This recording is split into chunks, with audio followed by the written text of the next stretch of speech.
Well, for most of this lecture, I've given you bad news. I've told you about the things that are going wrong in the West that explain why 1989 did not usher in a new era of Western triumph. I want to conclude with some cheering thoughts. Well, kind of cheering. As the rest improve their institutions, there are going to be bumps in the road. It is not easy to transition to the rule of law from a one-party state. That is the challenge that China faces today. And the rule of law has a very long way to go before it is established in most of the major Asian economies in anything like a way comparable with the West.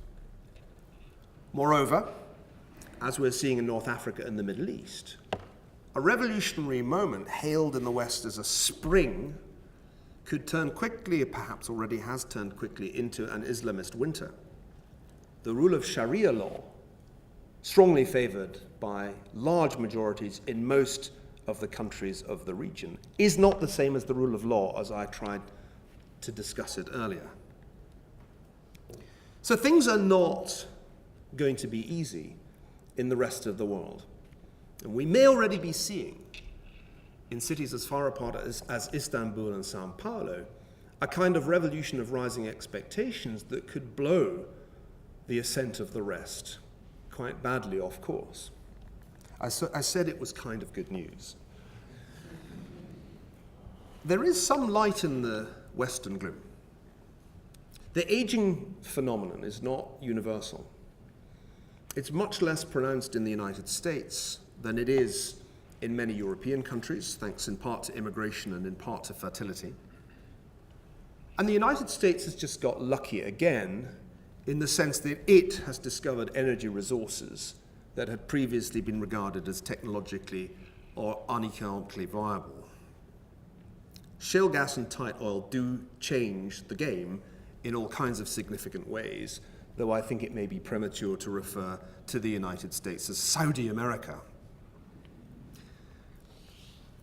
Crucially, and this is the final point, this reduction in America's dependence on the fossil fuel resources of the Middle East creates a dual geopolitical challenge for the post-Cold War world.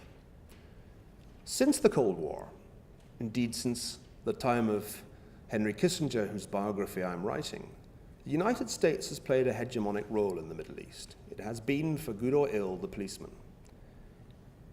We have entered a phase in which that will no longer be true, and the clear direction of policy under President Obama is strategic retreat.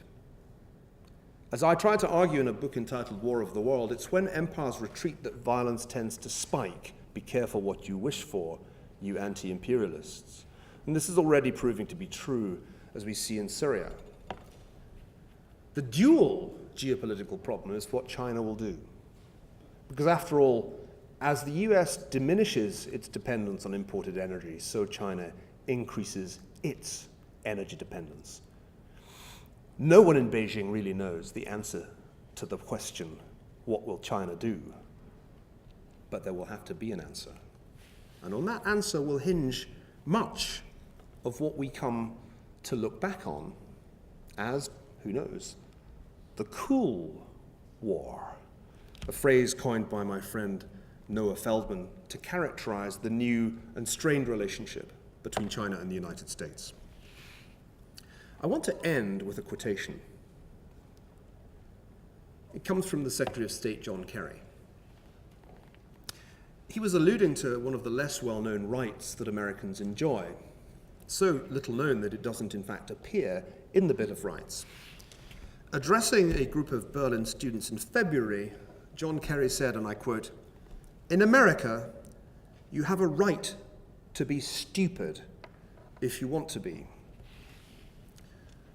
I think he intended this as a joke, but you should know, never make a joke in Germany.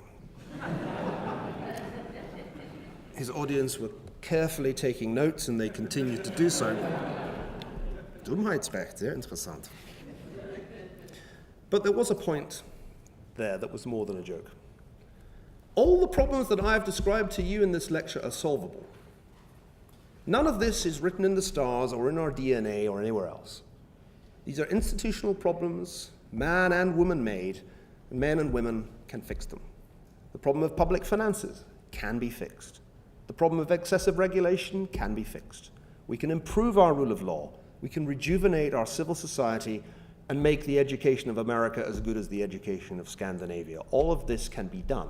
I am not telling you a deterministic or declinist story, but, as John Kerry said, America, and indeed the West as a whole, reserves the right to be stupid. And until we identify the true causes of our relative decline, we will go on exercising that right. Thank you very much.